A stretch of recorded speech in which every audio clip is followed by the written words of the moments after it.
एक विशेष चीज जो मानव को दूसरे जीवों से अलग करती है वो है जिज्ञासा। मानव को दुनिया के सबसे अधिक जिज्ञासु प्राणियों में से एक माना गया है और इसी जिज्ञासा के बूते पर आज मानव संपूर्ण पृथ्वी पर अपना वर्चस्व जमाए हुए हैं। वहीं दुनिया की ताकतवर से ताकतवर प्रजातियां भी मानव जाति के दिमाग की क्षमता के आगे कमजोर पड़ जाती है। मनुष्य की ये जिज्ञासा केवल पृथ्वी तक ही सीमित नहीं रही, बल्कि ये जिज्ञासा करोड़ों मील दूर तारों, चांद और सूरज तक भी पहुंच चुकी है। मनुष्यों को शुरुआत से ही रात में दिखाई देने वाले इन चमकीले तारों और दिन में पूरी पृथ्वी पर उजाला फैलाने वाले सूर्य के बारे में जानने की बेहद जिज्ञासा रही है। इसलिए मानव ने इनके बारे में जानने के लिए अनगिनत प्रयास भी किए हैं। ग्रहों, उपग्रहों, गैलेक्सी, इन सब विषयों के बारे में आज हम काफी जानकारी रखते हैं, लेकिन ये स्थिति हमेशा से इस प्रकार से नहीं थी। आज से करीब 400-500 साल पहले तक दुनिया के सभी लोगों और यहाँ तक कि बुद्धिजीवियों का भी ये मानना था कि हमारी पृथ्वी चपटी है, न कि गोल। दुनिया के लगभग सभी बड़े धर्म उस समय ये मानते थे कि हमारी पृथ्वी चपटी है। फिर धीरे धीरे इस धारणा का खंडन किया जाने लगा। नए नए विद्वान आए जिन्होंने पृथ्वी के चपटे होने की धारणा की घोर आलोचना की थी। इसके लिए उन्हें अपनी जान से भी हाथ धोना पड़ा। तात्कालिक धर्म संगठन जो इस बात को लेकर अडिग थे कि पृथ्वी चपटी ही है, उन्हें ये बात बिल्कुल रास नहीं आई जब उस समय के बुद्धिजीवियों ने ये कहा कि पृथ्वी गोल है और सूरज पृथ्वी का नहीं बल्कि पृथ्वी सूरज के चारों ओर चक्कर लगाती है। निकोलस कोपरनिकस ने पहली बार ये कहा कि पृथ्वी सूर्य का चक्कर लगाती है, न कि सूर्य पृथ्वी का। इसके अलावा भी कई ऐसे लोग थे जिन्होंने उस वक्त की विचारधारा के खिलाफ बोलने का साहस किया, लेकिन सामाजिक दबाव के चलते वो लोग अपने विचारों को बाकी लोगों के सामने नहीं रख पाए। यदि ऐसा नहीं होता तो ये संभव था कि आज हमें ब्रह्मांड के बारे में काफी जानकारी होती। यूरोप और एशिया में विशेष तौर पर खगोल शास्त्रियों की ग्रहों, उपग्रहों और ब्रह्मांड के निर्माण को लेकर खासी रुचि थी। एशिया में भारत के आर्यभट्ट इस सूची में सबसे ऊपर आते थे। आर्यभट्ट ने ग्रहों और उपग्रहों के बारे में उस वक्त लोगों को बहुत सी गहरी जानकारियां उपलब्ध कराईं, जो आज आधुनिक उपकरणों को इस्तेमाल करने के बाद पता लगाई जा रही है। इसके बाद धीरे धीरे और भी कई वैज्ञानिक आए जिन्होंने इस क्षेत्र में अपना योगदान देना शुरू किया। अब लोग इस बारे में चर्चा करने लगे कि आखिरकार इस ब्रह्मांड की उत्पत्ति कैसे हुई। कोई कहता है कि भगवान ने केवल 5 दिनों के अंदर इस पूरी दुनिया को बनाया है, तो कोई कहता है कि ये दुनिया अभी कुछ 1000 साल पुरानी ही है। लेकिन उनमें से किसी भी व्यक्ति के पास अपने दावों के लिए कोई पुख्ता सबूत नहीं था। धीरे धीरे 20वीं शताब्दी आने तक अनेकों वैज्ञानिकों के योगदान से हम ब्रह्मांड के और भी गहरे रहस्यों को सुलझाने लगे, लेकिन इसकी उत्पत्ति अभी भी एक बड़ा रहस्य बनी हुई थी। इसके बाद 20वीं सदी के अंत में एक नई धारणा, जिसे बिग बैंग थ्योरी कहा गया, वो वैज्ञानिकों को अपनी ओर आकर्षित करने लगी। बिग बैंग थ्योरी के तहत ब्रह्मांड की उत्पत्ति के बारे में काफी सारी जानकारियां मिल रही थी और इसके साथ ही ब्लैक होल और ब्रह्मांड की वास्तविक स्थिति के बारे में भी लोग बात करने लगे थे। जब दुनिया को ये समझ नहीं आ रहा था कि वो कैसे इस रहस्य को सुलझाएं, तब एक व्यक्ति जो व्हील चेयर पर था, जो बोल नहीं सकता था, जो अपने शरीर का कोई भी अंग अपने आप से हिला नहीं सकता था, उसने अपने सिद्धांतों से पूरी दुनिया को हिला कर रख दिया। वो व्यक्ति था सदी के सबसे बड़े वैज्ञानिकों में से एक, स्टीफन हॉकिंग। स्टीफन हॉकिंग का जन्म साल 1942 में इंग्लैंड के ऑक्सफोर्ड शहर में हुआ था। मात्र 21 वर्ष की उम्र में साल 1963 में जब स्टीफन हॉकिंग अपनी पीएचडी की पढ़ाई शुरू करने वाले थे, तब उन्हें एक बेहद ही दुर्लभ बीमारी ने अपनी चपेट में ले लिया। इस बीमारी के चलते हॉकिंग धीरे धीरे लकवे का शिकार होते चले गए। इसके बाद कुछ ही सालों के भीतर वो कुछ भी बोलने के काबिल भी नहीं रहे, मगर इसके बाद भी उनकी शरीर की गति का बंद होना उनके विज्ञान के क्षेत्र में बढ़ते कदमों को बिल्कुल भी रोक नहीं सका। हॉकिंग अभी भी भौतिकी के क्षेत्र में लगातार नए नए कार्य प्रकाशित करते जा रहे थे। वहीं एक कंप्यूटर डिवाइस की मदद से वो अपनी बातों को अपने साथी वैज्ञानिकों के साथ साझा किया करते थे। स्टीफन हॉकिंग की सबसे प्रसिद्ध किताबों में से एक है थियरी ऑफ एवरीथिंग। खुद उन्होंने लिखा है। इस किताब की गहनता का आप इसी बात से अंदाजा लगा सकते हैं कि दुनिया के बड़े से बड़े भौतिकविद आज भी इस किताब को एक न एक बार अवश्य पढ़ते हैं। इस किताब को पढ़ने के बाद आपको न सिर्फ ब्रह्मांड की असीम विशालता का अंदाजा लगेगा, बल्कि आप अंतरिक्ष में गोता लगाने वाले उस यात्री की भांति भी महसूस करेंगे जो पृथ्वी से करोड़ों मील दूर इस ब्रह्मांड के अनगिनत रहस्यों को सुलझाने में लगा है। ब्रह्मांड के बारे में विचार। वर्ष 340 ईसा पूर्व में दुनिया के सबसे प्रमुख भौतिकविद और दार्शनिक अरस्तु ने सबसे पहले ये विचार प्रस्तुत किया था कि पृथ्वी चपटी नहीं बल्कि गोल है। धीरे धीरे ये विचार यूनान, जिसे वर्तमान में ग्रीस कहा जाता है, वहाँ भी काफी फैलने लगा और जो लोग इस विचारधारा के समर्थक थे उन्होंने कुछ बेहतरीन उदाहरण भी पेश किए। इन उदाहरण की मदद से वो ये साबित कर पाए कि वास्तव में पृथ्वी गोल है, न कि चपटी। इसमें सबसे प्रसिद्ध और सबसे आसान उदाहरण जो दिया गया वो है कि जब कोई जहाज दूर से समुद्र से तट की ओर आता है तो सबसे पहले उसका ऊपरी हिस्सा, जिसे मस्तूल कहा जाता है, वो दिखाई देता है। यदि पृथ्वी चपटी होती तो पूरा का पूरा जहाज एक साथ दिखाई देना चाहिए था, लेकिन पृथ्वी गोल है। इस कारण से जैसे जैसे जहाज हमारे करीब आता है वैसे वैसे पहले जहाज का ऊपरी हिस्सा दिखाई देता है और बाद में उसका बाकी का हिस्सा। इसके अलावा अरस्तु ने चंद्र ग्रहण और सूर्य ग्रहण की घटनाओं के आधार पर भी पृथ्वी के गोल होने की धारणा को प्रबल किया है। यहाँ तक तो अरस्तु सही थे, लेकिन आगे उन्होंने ये भी मानना शुरू कर दिया कि पृथ्वी एक जगह पर स्थिर रहती है और सूर्य, चंद्रमा और बाकी सभी ग्रह और उपग्रह पृथ्वी के चक्कर लगाते हैं। तात्कालिक धर्म ग्रंथ भी यही दावा करते थे कि पृथ्वी स्थिर है। इसलिए यूरोप के अधिकतर धार्मिक संस्थानों ने इस बात पर बेहद जोर देना शुरू कर दिया और ऐसा कई सैकड़ों सालों तक चलता रहा और इसे किसी ने चुनौती भी नहीं दी। कई सालों के बाद सन 1514 में एक खगोल शास्त्री जिनका नाम था कोपरनिकस, उन्होंने ये कहना शुरू किया कि पृथ्वी दरअसल सूर्य के चारों ओर चक्कर लगाती है, न कि सूर्य पृथ्वी के चारों ओर। ये विचार वास्तव में क्रांतिकारी था, क्योंकि उस वक्त तक लगभग सभी बड़े सिद्धांतवादी धार्मिक संस्थाएं इसी बात पर प्रबल तरीके से ये जोर देते आए थे कि पृथ्वी के चारों ओर सूर्य चक्कर लगाता है। हैरानी की बात तो ये थी कि कोपरनिकस खुद एक चर्च में पुजारी थे, तो उनका इस तरह के क्रांतिकारी विचार रखना दूसरे तात्कालिक धार्मिक संगठनों को बिल्कुल भी पसंद नहीं आया। वहीं अपने काम को कोपरनिकस ने शुरुआत से ही छुपाकर प्रकाशित किया था। बाद में सन 1600 के आसपास कोपरनिकस के दो शिष्यों गैलीलियो गैलीली और जोहानस केपलर ने कोपरनिकस के इन विचारों को खुलकर समर्थन देना शुरू किया। इनमें केपलर ने न सिर्फ ये बताया कि पृथ्वी सूर्य के चारों ओर चक्कर लगाती है, बल्कि उन्होंने ये भी बताया कि पृथ्वी सूर्य के चारों ओर चक्कर एक दीर्घ वृत्ताकार यानी एक अंडे के आकार के पथ में चक्कर लगाती है। इसी दीर्घ वृत्ताकार पथ के कारण पृथ्वी पर अलग अलग मौसम देखने को मिलते हैं। लेकिन ब्रह्मांड के बारे में सबसे बड़ा रहस्य 17वीं शताब्दी में न्यूटन द्वारा उजागर किया गया था। इंग्लैंड के वैज्ञानिक सर आइजैक न्यूटन दुनिया के सबसे महान वैज्ञानिकों में से एक हैं। उन्होंने अपनी किताबों के द्वारा भौतिकी की पूरी दुनिया को हिलाकर रख दिया और वो हर एक किताब आगे चलकर एक नया अनुसंधान का क्षेत्र बनी।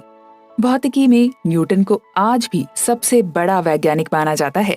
न्यूटन ने अपनी किताब प्रिंसिपिया द मैथमेटिका में कई सारे गणितीय सूत्र बताए, लेकिन ये किताब इन गणित के सूत्रों से भी ज्यादा एक ऐसे नियम की वजह से प्रसिद्ध हुई जिसने भौतिकी के अंदर एक क्रांतिकारी परिवर्तन ला दिया, और वो नियम था गुरुत्वाकर्षण का सार्वत्रिक नियम।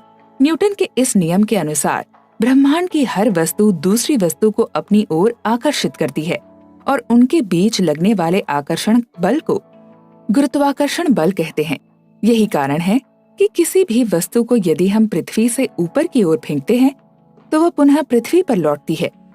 न्यूटन ने अपने इस नियम के जरिए उस वक्त के कई सारे सवालों का जवाब दिया। उदाहरण के लिए, क्यों हर वस्तु लौटकर पृथ्वी पर आती है? इसके अलावा क्यों चंद्र ग्रहण व सूर्य ग्रहण होते हैं? लेकिन कुछ ऐसी चीजें भी थीं जिन्हें न्यूटन अपने नियम के साथ नहीं समझा पाए थे। इसका कारण ये भी था कि उस वक्त विज्ञान के क्षेत्र में ज्यादा आधुनिक उपकरण उपलब्ध नहीं थे, जिसके कारण न्यूटन को अपनी खोज को आगे बढ़ाने में काफी परेशानियों का सामना करना पड़ा है।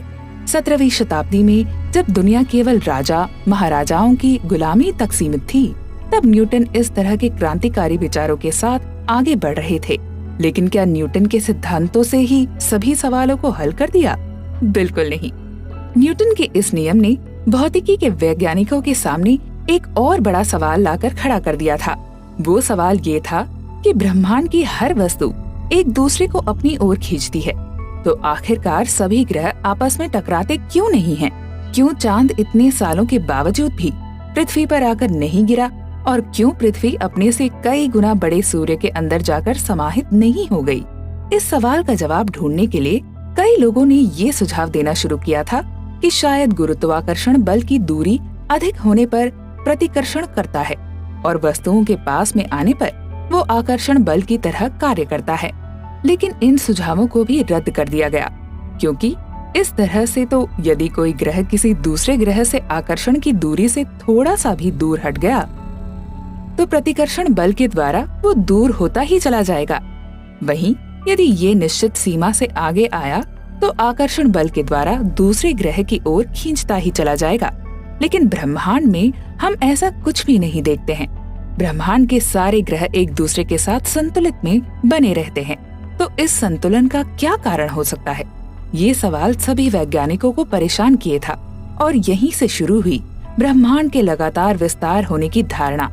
इस दौरान एक और सवाल था जो लगातार भौतिकविदों के दिमाग में आ रहा था, और वो था कि ब्रह्मांड की शुरुआत। धार्मिक ग्रंथों में तो ब्रह्मांड की शुरुआत करीब 5000 साल पहले बताई गई थी, लेकिन वैज्ञानिक अब तक कम से कम ये समझ चुके थे कि ये सब बातें झूठी हैं और इनका कोई भी वैज्ञानिक आधार नहीं है। तो अब सवाल सामने आ रहा था कि आखिरकार इस ब्रह्मांड की शुरुआत हुई कैसे? ब्रह्मांड की शुरुआत को समझने के लिए हमें ब्रह्मांड की वर्तमान स्थिति को समझना बेहद आवश्यक हो जाता है। और सन 1929 में एडविन हबल नाम के एक वैज्ञानिक ने इस बारे में एक शानदार विश्लेषण किया था। उन्होंने कहा था कि आप जब भी किसी तारे की ओर देखते हैं तो वो तारा हमसे तेजी से दूर जा रहा होता है।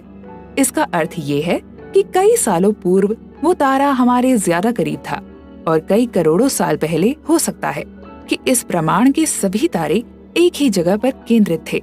यहीं से निकल कर आती है ब्रह्मांड की उत्पत्ति की अवधारणा, जिसे बिग बैंग थ्योरी भी कहा जाता है। बिग बैंग थ्योरी की इस अवधारणा के अनुसार पूरा ब्रह्मांड पहले एक ही बिंदु पर केंद्रित था। इस बिंदु का घनत्व अत्यधिक था और इस जगह से बाहर कहीं भी कुछ भी नहीं था। एक दिन जब उसके अंदर की ऊर्जा बहुत अधिक बढ़ गई तो एक भयंकर विस्फोट ने इस केंद्र को बिखेर दिया और तारों के रूप में इसके टुकड़े ब्रह्मांड में विस्तृत होने लगे। ये तारे आज भी ऐसे ही विस्तृत हो रहे हैं और इसी के आधार पर हम ये भी कहते हैं कि ब्रह्मांड का लगातार विस्तार हो रहा है। ब्रह्मांड का विस्तार। ब्रह्मांड के बारे में आधारभूत जानकारी मिलने के बाद वैज्ञानिक ये मानने लगे थे कि ब्रह्मांड में केवल हमारी आकाश गंगा ही मौजूद है और हमारी आकाश गंगा ही ब्रह्मांड है। लेकिन इस धारणा को एडविन हबल ने ब्रह्मांड के विस्तारवाद के बारे में बात करते हुए निरस्त कर दिया था। सन 1924 में एडविन हबल ने कहा कि ब्रह्मांड में केवल हमारी आकाश गंगा ही नहीं बल्कि इसी प्रकार की करोड़ों की संख्या में आकाश गंगाएं मौजूद हैं। अपनी बात को साबित करने के लिए हबल ने दूसरी आकाश गंगा में मौजूद तारों से पृथ्वी की दूरी मापनी शुरू की और इसके लिए उन्होंने उन तारों से आने वाली रोशनी को आधार बनाया। जब भी कोई तारा चमकता है तो हमारी तरफ पहुंचने वाली उसकी रोशनी दो बातों पर निर्भर करती है। पहली, उस तारे की रोशनी कितनी तेज है और दूसरी, उस तारे के हमसे यानी पृथ्वी से दूरी कितनी है।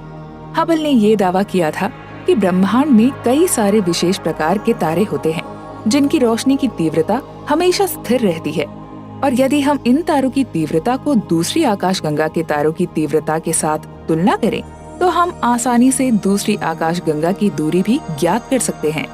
इस तरह से इस तकनीक का इस्तेमाल करके हबल ने 9 अलग अलग आकाशगंगाओं की पृथ्वी से दूरी ज्ञात की थी। अब आपके मन में ये सवाल आ रहा होगा कि आखिरकार करोड़ों तारे जो आपस में बिल्कुल एक जैसे दिखते हैं, वैज्ञानिक अंतर कैसे करते हैं? हबल ने कैसे उनमें अंतर करके अलग अलग आकाशगंगा की दूरियां ज्ञात की होंगी? तो आपको बता दें कि इन सभी तारों में सिर्फ एक चीज का फर्क होता है और वो है इनकी रोशनी का रंग। न्यूटन ने भी अपने प्रकाश पर किए गए प्रयोगों के आधार पर ये निष्कर्ष दिया था कि प्रकाश जो हमेशा साधारणतः रंगहीन दिखाई देता है, उसे यदि किसी प्रिज्म में से निकाला जाए तो वो अलग अलग रंगों में बट जाता है और इसे उसका स्पेक्ट्रम कहते हैं। हम अलग अलग तारों से आई रोशनी को प्रिज्म में से निकालकर उसके स्पेक्ट्रम को देखते हैं और जिस रंग की स्पेक्ट्रम में अनुपस्थिति होती है उसे ध्यान में रखते हैं। संसार में उपस्थित लगभग हर रसायन का अपना एक विशेष रंग होता है जो स्पेक्ट्रम में अनुपस्थित होता है। उदाहरण के लिए सूर्य की रोशनी में भी 7 रंग होते हैं और जब ये रोशनी किसी प्रिज्म पर गिरती है तो वो 7 रंगों में बिखर जाती है। इंद्रधनुष में इसी कारण से अलग अलग रंग दिखाई देते हैं। अब जिस रंग को प्रिज्म में अपने अंदर अवशोषित कर लेगा वो रंग बाहर नहीं आ पाएगा, लेकिन प्रिज्म खुद उसी रंग का दिखाई देगा जिस रंग का वो अवशोषण करेगा। कहने का अर्थ ये है कि जब आप किसी लाल रंग की वस्तु को देखते हैं तो इसका मतलब ये है कि जब उन 7 रंगों पर सूर्य का प्रकाश गिरा तो उसने सभी रंगों को अवशोषित नहीं किया, उसने केवल लाल रंग को अवशोषित किया और बाकी सभी रंगों को पुनः वातावरण में भेज दिया। इस वजह से वस्तु हमें लाल रंग की दिखाई देती है। ग्रहों के साथ भी यही बात है। जब ग्रहों से आने वाली रोशनी को हम किसी प्रिज्म से निकालते हैं तो उसमें कोई एक विशेष रंग दिखाई नहीं देगा। वास्तव में यही विशेष रंग उस ग्रह का रंग होता है। हम उस अनुपस्थित रंग के आधार पर इस बात का भी पता लगा सकते हैं कि जिस ग्रह से ये रोशनी आई है उस ग्रह पर कौन सा पदार्थ अधिक मात्रा में पाया जाता है। जब इस तरह के प्रयोग काफी बड़े स्तर पर होने लगे तो वैज्ञानिकों ने ये पाया कि धीरे धीरे हर ग्रह का ये विशेष रंग लाल रंग की ओर बढ़ते हुए जा रहा था। वहीं एक स्पेक्ट्रम में कुल 7 रंग पाए जाते हैं जिसके कोनों पर बैंगनी और लाल रंग होते हैं। लाल रंग की तरंगदैर्ध्य सबसे ज्यादा होती है जबकि बैंगनी रंग की तरंगदैर्ध्य सबसे कम होती है। तरंगदैर्ध्य का संबंध ऊर्जा से भी होता है। तरंगदैर्ध्य जितनी ज्यादा होती है ऊर्जा उतनी ही कम होती है। इसका मतलब ये है कि लाल रंग की ऊर्जा सबसे कम और बैंगनी रंग की ऊर्जा सबसे ज्यादा होती है। जब किसी प्रकाश का स्रोत हमसे दूर जा रहा होता है तो उसके जरिए हमारे पास आने वाली ऊर्जा कम हो जाती है, यानी हम धीरे धीरे लाल रंग की ओर बढ़ने लगते हैं। इसका अर्थ ये है कि जो रंग हमें दिखाई देगा वो लाल रंग की ओर बढ़ने लगेगा। यदि कोई ग्रह या प्रकाश स्रोत हमारे पास आ रहा होगा तो नजदीक होने के कारण उससे आने वाली ऊर्जा भी ज्यादा होगी, क्योंकि बैंगनी रंग का संबंध ज्यादा ऊर्जा से होता है। इसलिए अब हमें ये रोशनी बैंगनी रंग की ओर बढ़ती हुई दिखाई देने लगेगी। इसके लाल रंग की ओर बढ़ने का अर्थ है कि वो रोशनी का स्रोत हमसे दूर जा रहा है, जबकि बैंगनी रंग की ओर बढ़ने का अर्थ है कि रोशनी का स्रोत हमारे करीब आ रहा है। इसे विज्ञान की भाषा में डॉपलर प्रभाव कहा जाता है, क्योंकि इन तारों का रंग धीरे धीरे लाल रंग की ओर बढ़ रहा था। इससे ये पता लगता है कि सभी तारे हमसे दूर जा रहे हैं और ब्रह्मांड का लगातार विस्तार हो रहा है। शुरुआत में वैज्ञानिकों को इस बात की उम्मीद थी कि ब्रह्मांड के अंदर सभी आकाश गंगाएं बिना किसी पैटर्न के इधर उधर गति कर रही हैं। इसलिए उन्हें ये उम्मीद भी थी कि शायद लाल रंग के अलावा बैंगनी रंग के और भी कई रोशनियों का झुकाव देखने को मिलेगा। लेकिन ये हैरानी की बात है कि उन्हें एक भी आकाशगंगा में कोई भी ऐसा तारा नहीं मिला जिसका रंग बैंगनी रंग की ओर झुकता हुआ नजर आ रहा हो। इसी से अब ये बात बिल्कुल स्पष्ट हो चुकी थी कि इस ब्रह्मांड का लगातार विस्तार हो रहा है और इसी के साथ जो समस्या न्यूटन के सामने पैदा हुई थी उसका भी समाधान मिल गया। न्यूटन को हमेशा ऐसा लगता था कि यदि ये ब्रह्मांड स्थिर है तो गुरुत्वाकर्षण बल सभी ग्रहों को एक दूसरे के भीतर खींच लेगा। अब ब्रह्मांड के विस्तार की धारणा की बात के सामने आने के बाद ये स्पष्ट हो गया था कि क्यों अलग अलग आकाशगंगाएं एक दूसरे के अंदर आकर नहीं मिल जाती हैं। दूसरे ग्रहों और आकाशगंगाओं के गुरुत्वाकर्षण बल से बचने के लिए ये जरूरी है कि हर ग्रह और आकाशगंगा एक निश्चित सीमा से तेज गति से विस्तार करें, जिससे वो दूसरे आकाशगंगा के गुरुत्वाकर्षण बल की सीमा से बाहर रह सके। ये बिल्कुल वैसा ही है जैसा कि जब धरती से किसी अंतरिक्ष यान को बाहर जाना होता है तो उसे एक निश्चित सीमा से तेज गति से निकलना होता है। अगर वो रॉकेट या अंतरिक्ष यान उससे कम गति से चलता है तो वो पृथ्वी के वायुमंडल को कभी भी पार नहीं कर पाएगा। ब्रह्मांड के विस्तार की धारणा 20वीं सदी की सबसे महत्वपूर्ण खोज में से एक थी। हालांकि ब्रह्मांड के विस्तार की इस बात को न्यूटन के गुरुत्वाकर्षण नियम से समझा जा सकता है, लेकिन एक स्थिर ब्रह्मांड का सिद्धांत लोगों के मन में इतना हावी हो चुका था कि लोग इसके अलावा कुछ सोच ही नहीं पा रहे थे। यहाँ तक कि भौतिकी के इतिहास के सबसे बड़े वैज्ञानिकों में से एक आइंस्टाइन भी जब अपनी सापेक्षता के सिद्धांत पर कार्य कर रहे थे, तब उन्होंने भी ये माना कि ब्रह्मांड स्थिर है। स्थिर ब्रह्मांड की अवधारणा के इतने अधिक समर्थक होने के सबसे बड़ी वजह ये थी कि उस वक्त जितने भी भौतिकी के प्रयोग हुए थे, उन सब के नतीजों में ये पाया गया कि ब्रह्मांड स्थिर है। चाहे वो प्रकाश की गति को मापना हो या फिर ग्रहों की गति को, किसी भी तरीके से ऐसा प्रतीत नहीं हो रहा था कि ब्रह्मांड गतिशील है, क्योंकि शुरू से ही लोग ये मान रहे थे कि ब्रह्मांड एक बंद गोला है जिसका एक निश्चित अंत है और उसके भीतर सभी प्रकार की आकाशगंगाएं और ग्रह इत्यादि मौजूद हैं। लोगों का ये समझना कि वास्तव में ये ब्रह्मांड खुद ही गतिशील है, ये बेहद मुश्किल काम था। इसके अलावा यदि कोई वैज्ञानिक ये दावा करता है कि ब्रह्मांड गतिशील है, तो जो पहला सवाल उनसे पूछा जाता था वो ये होता कि यदि ब्रह्मांड गतिशील है तो वो किस माध्यम में इतनी गति कर रहा है। इसी तरह से इन सवालों का एक ऐसा चक्र बन जाता जिसका कोई जवाब नहीं दे पाता। मगर स्थिर ब्रह्मांड को ही वास्तविक सिद्धांत मानने वाले वैज्ञानिकों की इस भीड़ में एक व्यक्ति ऐसा भी था जो ब्रह्मांड के विस्तार के सिद्धांत को साबित करने में लगा हुआ था। वो व्यक्ति था रूस के भौतिकवादी अलेक्जेंडर फ्रेडमैन। फ्रेडमैन ने हबल के द्वारा ब्रह्मांड के विस्तार की जानकारी देने के कई साल पहले ही इसकी घोषणा कर दी थी। इस बात को समझाने के लिए फ्रेडमैन ने कहा था कि ब्रह्मांड हर तरफ से एक ही तरह का दिखाई देता है, यानी कि किसी भी छोर से देखने पर वो एक ही तरह का दिखता है। शुरुआत में तो फ्रेडमैन के इस दावे को नकार दिया गया, क्योंकि वैज्ञानिकों को ऐसे कई तथ्य मिले थे जिनसे ये पता चलता था कि दूर से आने वाली रोशनी की और पास की रोशनी में फर्क होता है और दिशा बदलने पर यह बदल भी जाता है। साल 1965 में दो अमेरिकी भौतिकवाद रॉबर्ट विल्सन और पेंजियाज न्यू जर्सी में अपने एक माइक्रोवेव रेडार पर काम कर रहे थे, जो कि धरती के चारों ओर घूम रहे सैटेलाइट के द्वारा ग्रहण की जाने वाली संवेदनशील जानकारी इकट्ठा कर रहे थे। इस दौरान उन्हें अपने माइक्रोवेव में कुछ आवाजें आने लगी। ये आवाज किसी दूर से आने वाले तारों से निकलने वाली रोशनी की वजह से आ रही थी। दरअसल उनका रडार तारों से आने वाली रोशनी को आवाज में बदलकर सिग्नल दे रहा था। जब विल्सन और पेंजियास ने देखा कि जैसे जैसे रोशनी का स्रोत दूर या पास में होता है तो आने वाली आवाज में भी परिवर्तन सुनाई देता है, तो उन्हें ये विचार आया कि वो इसका प्रयोग ये जानने में कर सकते हैं कि ब्रह्मांड दोनों ओर से एक ही तरह का है या अलग अलग।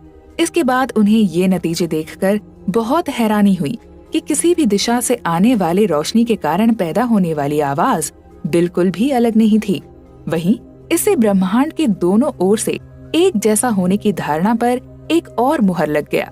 इस खोज के लिए दोनों वैज्ञानिकों को साल 1978 में नोबेल पुरस्कार भी दिया गया था। ब्रह्मांड हर ओर से एक तरह का है। इस बात से ये भ्रम भी दिमाग में पैदा होता है कि शायद हमारी पृथ्वी इस ब्रह्मांड का केंद्र हो। लेकिन यहाँ जानने लायक बात ये है कि बाकी आकाश गंगाओं में उपस्थित तारों और ग्रहों से भी हर तरफ से आने वाली रोशनी ये बताती है कि ब्रह्मांड चारों ओर से एक ही प्रकार का है। इसलिए अगर हमारी पृथ्वी से हमें ऐसे संकेत मिलते हैं तो हमें ये नहीं मान लेना चाहिए कि ब्रह्मांड का केंद्र हमारी पृथ्वी है। अपने इस सिद्धांत को ठीक होते देख फ्रेडमैन ने इसके बारे में कुछ और अनुमान लगाने शुरू किए थे। फ्रेडमैन का पहला अनुमान ये था कि ब्रह्मांड इतने धीरे धीरे विस्तार कर रहा है कि एक वक्त पर जाकर ये विस्तार करना बंद कर देगा और गुरुत्वाकर्षण बल के कारण सभी आकाशगंगाएं एक दूसरे से मिलने लगेगी। यानी कि शुरुआत में किन्हीं दो तारों के बीच की दूरी 0 होती है, जो बिग बैंग के बाद बढ़ते बढ़ते अपनी अधिकतम सीमा तक पहुंचती है, जहां पर से ये तारे एक दूसरे की ओर आकर्षित होने लगते हैं और अंत में ये एक दूसरे से टकरा जाते हैं। इसके बाद उनके बीच की दूरी फिर से शून्य हो जाती है। फ्रेडमैन का दूसरा अनुमान ये था कि ब्रह्मांड इतनी तेजी से विस्तार कर रहा है कि गुरुत्वाकर्षण बल इसे कभी नहीं रोक पाएगा। हालांकि लगने वाले बल के कारण इसकी फैलने की गति थोड़ी धीमी जरूर पड़ती है, लेकिन ये उसे कभी भी रोक नहीं पाएगी। वहीं अंत में सभी आकाशगंगाएं एक दूसरे से दूर जाती रहेंगी। फ्रेडमैन का तीसरा अनुमान ये था कि ब्रह्मांड केवल इतना तेज विस्तार कर रहा है कि वो दो आकाशगंगा में होने वाली टक्कर से बच सके। फ्रेडमैन के पहले अनुमान से उस वक्त के वैज्ञानिकों ने एक बहुत ही रोचक और शानदार संभावना जताई थी। उन्होंने कहा था कि शायद ब्रह्मांड की सभी आकाशगंगाएं एक दूसरे से इतनी आकर्षित होने लगती हैं कि ब्रह्मांड एक बंडल की भांति मुड़ने लगता है और अंत में अपने ही दूसरे छोर से मिल जाता है। इस तरह से ब्रह्मांड एक ऐसी सतह बन जाता है जिसका कोई अंत नहीं होता है। अब सवाल ये उठता है कि फ्रेडमैन ने इन सभी अनुमानों में कौन सा अनुमान हमारे ब्रह्मांड को ठीक ठीक बताता है? क्या हमारा ब्रह्मांड एक दिन फैलते फैलते सिकुड़ना शुरू कर देगा या फिर ये हमेशा के लिए ऐसे ही विस्तार करता रहेगा? ये जानने के लिए हमें सबसे पहले ब्रह्मांड की आज की विस्तार दर के बारे में जानना होगा और हमें ये भी देखना होगा कि ये दर निश्चित समय के बाद कितना कम हो रही है। ब्रह्मांड की विस्तार दर को हम डॉपलर प्रभाव की सहायता से समझ सकते हैं। वहीं वैज्ञानिकों के द्वारा आज तक जो सभी प्रयोग किए हैं उससे हम ये कह सकते हैं कि ब्रह्मांड के विस्तार होने की दर 5 से 10% प्रति 1 अरब साल है। इसके अलावा यदि हम अपने ब्रह्मांड के सभी ग्रहों और उपग्रहों के कुल भार को देखें तो ये भार भी उस भार से कई गुना कम है जो ब्रह्मांड के विस्तार को रोकने के लिए आवश्यक है। हालांकि कई वैज्ञानिकों का ये भी दावा है कि ब्रह्मांड में कई सारा डार्क मैटर भी पाया जाता है। डार्क मैटर ऐसा पदार्थ होता है जिसे हम किसी भी यंत्र द्वारा या हमारी आंखों द्वारा देख नहीं सकते हैं और उसे छू भी नहीं सकते हैं, लेकिन इसका भी अपना भार होता है और वैज्ञानिक भी इस बात से पूरी तरह से इनकार नहीं करते हैं कि ब्रह्मांड में डार्क मैटर के अलावा भी कोई दूसरा प्रकार का मैटर उपस्थित नहीं है। तो यदि इन सभी मैटर और ग्रह उपग्रह का सम्मिलित भार उस भार से अधिक हो जाता है तो ब्रह्मांड के विस्तार को रोकने के लिए आवश्यक है। तो ये संभव है कि हमारा ब्रह्मांड एक निश्चित समय के बाद विस्तार करना बंद कर सकता है। हनी फ्रेडमैन ने ऐसा कहा था कि अरबों खरबों साल पहले सभी तारे एक दूसरे के बिल्कुल करीब थे और उन सभी के बीच की दूरी लगभग शून्य थी। तो यहीं से शुरू होती है बिग बैंग की कहानी। जब आज से कई साल पहले सभी तारे एक दूसरे के भीतर समाहित हुए थे, तब एक बड़े तारे का घनत्व बहुत अधिक हो गया था, क्योंकि उस एक तारे का द्रव्यमान बहुत ज्यादा था। वहीं घनत्व के अधिक होने के कारण ये तारा बहुत अधिक गुरुत्वाकर्षण शक्ति भी रखता था। इस कारण से बाकी तारे भी इससे दूर नहीं जा सकते थे, लेकिन धीरे धीरे इसके अंदर की ऊर्जा भी बहुत बढ़ गई थी और जिसके कारण अब इसका टिके रहना बेहद मुश्किल हो गया था। अंत में एक बड़े विस्फोट के साथ वो तारा फट गया और इससे निकले सभी छोटे टुकड़े नए ग्रह, उपग्रह और बड़े तारे जैसे कि हमारी सूर्य बन गए। इसी को बिग बैंग की अवधारणा कहते हैं। बिग बैंग की इस अवधारणा को सभी जगह पर स्वीकार भी नहीं किया गया था। जैसे कि साल 1948 में दो भौतिकविद मैंडी और थॉमस गोल्डन ने ये कहा था कि आकाशगंगाएं हमेशा से ही एक दूसरे से दूर जाती रही है, पर जैसे ही पहले की आकाशगंगाएं एक दूसरे से दूर जाती है तो नई आकाशगंगाएं उनके स्थान ले लेती है और ये प्रकरण निरंतर चलता रहता है। इसलिए आज से अरबों खरबों वर्षों पहले भी ब्रह्मांड ऐसे ही था जैसे कि वो आज नजर आता है। इसके अलावा कुछ प्रयोग ऐसे भी हुए हैं जो इस बिग बैंग अवधारणा को समर्थन देते हैं, जैसे कि विल्सन और पेनरोज के प्रयोग, जिनसे ये पता चलता है कि ब्रह्मांड पहले ज्यादा सघन हुआ करता था, यानी कि आकाशगंगा पहले एक दूसरे के ज्यादा करीब थी। इसके साथ साथ दो रूस के वैज्ञानिकों हाईजैक निको और एवर्जन ने साल 1963 में बिग बैंग अवधारणा को नए दावों के साथ समर्थन दिया था। इसके लिए उन्होंने फ्रेडमैन के अनुमानों का सहारा लिया और उन्होंने कहा था कि हम जानते हैं कि ब्रह्मांड में आकाशगंगाएं एक दूसरे से लगातार दूर जा रही है। एक वक्त था जब वो एक दूसरे के पास हुआ करते थे। तो इस अनुमान को समझाने के लिए सबसे पहला तरीका ये है कि हम ये माने कि ब्रह्मांड की शुरुआत बिग बैंग से हुई है। मगर दोनों ही वैज्ञानिकों के सिद्धांत में ज्यादा आधार नहीं होने के कारण साल 1970 में उन्होंने खुद ही अपने इन दावों से अपने हाथ पीछे खींच लिए थे। इस अवधारणा को नए आयाम सन 1965 में ब्रिटिश भौतिकवाद पेनरोज द्वारा दिया गया था। उन्होंने सापेक्षता के सिद्धांत को ध्यान में रखते हुए ये बताया था कि गुरुत्वाकर्षण बल सदैव आकर्षण की प्रकृति का होता है और कई बार ऐसा होता है कि एक तारा अपनी ही गुरुत्वाकर्षण क्षेत्र में फंस जाता है। इससे वो अपने आप को एक केंद्र पर खींचने लगता है और अंत में वहां पर आयतन शून्य हो जाता है। इसके कारण उस जगह घनत्व अनंत तक पहुंच जाता है और इसी को ब्लैक होल भी कहा गया है। ब्लैक होल एक ऐसी चीज है जो ब्रह्मांड में उपस्थित किसी भी वस्तु को अपनी ओर खींच लेती है। इसका गुरुत्वाकर्षण क्षेत्र इतना मजबूत होता है कि प्रकाश भी इससे बचकर नहीं निकल सकता है। वास्तव में ब्लैक होल एक सामान्य प्रकार के तारे ही होते हैं जो बेहद ज्यादा सघन होते हैं। हालांकि आज तक किसी ने भी ब्लैक होल को नहीं देखा, लेकिन कई सारे प्रयोग और यहाँ तक कि अंतरिक्ष में घूम रहे मानव निर्मित उपग्रहों द्वारा ब्लैक होल की उपस्थिति का अनुमान लगाया गया है। वर्तमान में जो चीज अंतरिक्ष वैज्ञानिकों को सबसे ज्यादा आकर्षित करती है वो ब्लैक होल ही है। इसका बड़ा कारण ये है कि ब्लैक होल की असीम गुरुत्वाकर्षण शक्ति के अलावा हम इसके बारे में और अधिक जानकारी नहीं रखते हैं। स्टीफन हॉकिंग ने ब्लैक होल पर बहुत अधिक और गहन अध्ययन किया है। इसी के दम पर उन्होंने ब्लैक होल के बारे में कई रहस्यमयी बातों को उजागर भी किया है। अब आप सोच रहे होंगे कि आखिरकार इससे ये कैसे साबित हुआ कि ब्रह्मांड की शुरुआत बिग बैंग से हुई है। तो आपको बता दें कि जब पेनरोज अपनी पीएचडी इस सिद्धांत पर कर रहे थे तो उन्होंने ये देखा कि यदि उन्हें अपने सिद्धांत को सही साबित करने के लिए उन्हें ये मानना पड़ रहा है कि ब्रह्मांड अनंत तक फैला हुआ है, वहीं ब्रह्मांड भी तभी चल सकता है जब ब्रह्मांड की शुरुआत किसी बड़े धमाके के साथ हो, जिससे कि सभी आकाशगंगाएं बहुत ही तेज गति से एक दूसरे से दूर जाती रहें। ब्लैक होल का राज। ब्लैक होल शब्द का पहली बार प्रयोग 20वीं सदी के मध्य में हुआ था, लेकिन इसका आधार इससे 200 साल पहले ही रद्द कर दिया गया था। दरअसल ये धारणा एक विज्ञान की बड़ी बहस के चलते सामने आई थी। 18वीं सदी में वैज्ञानिकों के 2 गुट बने हुए थे। उनमें से एक गुट का ये मानना था कि प्रकाश कणों से बना हुआ है और दूसरे गुट का ये मानना था कि प्रकाश तरंगों से बना हुआ है। आज हम जानते हैं कि प्रकाश इन दोनों ही चीजों से बना हुआ है, क्योंकि प्रकाश कण और तरंग दोनों ही भांति व्यवहार करते हैं। यदि प्रकाश कण से बना हुआ है तो इस पर गुरुत्वाकर्षण का फर्क पड़ना चाहिए। और कैम्ब्रिज में जॉन मिशेल इसी बात को लेकर अपना पीएचडी शोध पेपर लिख रहे थे।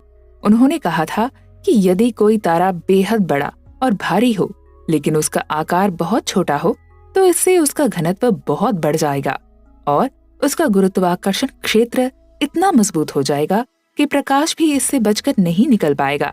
मिशेल ने ये सुझाव दिया था कि ब्रह्मांड में संभवतः ऐसे करोड़ों तारे हैं जिनका गुरुत्वाकर्षण बल बेहद शक्तिशाली है। हालांकि अब तक हम इन्हें देखने में सफल नहीं हो पाए हैं, क्योंकि इनसे आने वाली रोशनी इनके प्रबल गुरुत्वाकर्षण बल के कारण हम तक पहुंच नहीं पाई है। मिशेल के इन्हीं तारों को आज ब्लैक होल कहा जाता है, क्योंकि ये अंतरिक्ष में एक काले रिक्त स्थान की भांति मौजूद हैं। हालांकि उस वक्त समस्या ये आई थी कि वैज्ञानिक इस बात को मानने से इनकार कर रहे थे कि प्रकाश पर गुरुत्वाकर्षण का कोई प्रभाव पड़ सकता है, और सन 1700 से लेकर सन 1915 तक ये धारणा वैज्ञानिकों के दिमाग में बनी रही। जब साल 1915 में आइंस्टाइन ने अपनी सापेक्षता का सिद्धांत दिया, तब जाकर वैज्ञानिकों को ये लगा कि प्रकाश भी गुरुत्वाकर्षण से प्रभावित होता है। वहीं ब्लैक होल के निर्माण को समझने के लिए हमें एक तारे का जीवन चक्र समझना होगा। एक तारा तब बनता है जब उसके भीतर बड़ी मात्रा में गैस आपस में पास आने लगती है।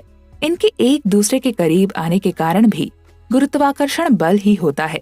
जैसे जैसे गैस करीब आने लगती है, ये और अधिक सघन होने लगते हैं, जिससे ये और तेजी से घूमने लगती है और इनके घूमने से ऊर्जा पैदा होती है, जो गैस को गर्म करती है और अंत में गैस इतनी गर्म हो जाती है कि उसके अंदर के अणु एक दूसरे से अलग नहीं रह पाते और वो आपस में मिलकर हीलियम के परमाणु बन जाते हैं।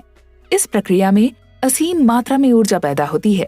आपको जानकर हैरानी होगी कि इसी प्रक्रिया का इस्तेमाल करके मानव ने दुनिया का सबसे खतरनाक बम, जो कि हाइड्रोजन बम है, वो बनाया है। अंत में गैस से मिलने वाली ऊर्जा और उसके द्वारा खींचे जाने वाले गुरुत्वाकर्षण बल एक बराबर हो जाते हैं, जिससे गैस के परमाणु उसी स्थान पर बने रहते हैं। वहीं ये तारे भी काफी लंबे समय तक ऐसे ही शांत और स्थिर रहते हैं, जब तक कि उनके अंदर पैदा हो रही ऊर्जा उनके गुरुत्वाकर्षण बल के बराबर होती है। अंत में उस तारे की सभी हाइड्रोजन खत्म हो जाती है और अब इसका गुरुत्वाकर्षण क्षेत्र ज्यादा मजबूत हो चुका होता है। ये तारा अब धीरे धीरे ठंडा होकर संकुचित होने लगता है। इससे पहले कि वैज्ञानिक ये कहते कि ये तारा ठंडा होकर धीरे धीरे ब्लैक होल बन गया है, एक और महान भौतिकविद इस बारे में एक नई धारणा लेकर आते हैं और वो भौतिकवाद थे भारत के सुब्रमण्यम चंद्रशेखर। चंद्रशेखर ने कॉलेज से ग्रेजुएशन पूरी की थी और इतनी कम उम्र में उन्होंने ये निश्चय किया कि वो इंग्लैंड जाकर कैम्ब्रिज में ब्रिटिश वैज्ञानिक अर्थ एडिंगटन के साथ काम करेंगे। जब एडिंगटन को एक पत्रकार ने साल 1920 में कहा कि इस दुनिया में सापेक्षता के सिद्धांत को केवल 3 ही लोग समझ पाए हैं, तो उन्होंने पूछा वो तीसरा आदमी कौन है। इस पर उन्हें जवाब मिला कि वो तीसरा आदमी सुब्रमण्यम चंद्रशेखर थे। भारत से ब्रिटेन की अपनी यात्रा के दौरान चंद्रशेखर इस बात पर काम कर रहे थे कि कैसे एक बड़ा तारा अपने आप को अपनी ही गुरुत्वाकर्षण शक्ति के चंगुल से बचा सकता है। बावजूद इसके सभी हाइड्रोजन परमाणु खत्म हो जाने से उनका ये विचार था कि जब तारा बहुत छोटा हो जाता है तो सभी पदार्थों के कण एक दूसरे के बेहद करीब आ जाते हैं। इस दौरान यहाँ पर पावली का सिद्धांत सामने आ जाता है, जो कहता है कि पदार्थ या कण एक ही समय पर एक ही स्थान पर एक समान वेग के साथ नहीं उपस्थित हो सकते हैं। इस कारण से इन कणों के वेग अलग अलग रखने होंगे और इनके अलग अलग वेग होने का मतलब है कि उन दोनों के बीच दूरी बढ़ेगी और ये चीज इस तारे को फिर से बड़ा करने में काम आएगी और इस प्रकार से ये तारा अपने एक दायरे पर निश्चित रहता है। हालांकि चंद्रशेखर को इस बात का एहसास था कि इस तरह से मिलने वाला प्रतिकर्षण काफी सीमित होता है और सापेक्षता का सिद्धांत वेग में होने वाले अधिकतम परिवर्तन को भी सीमित कर देता है।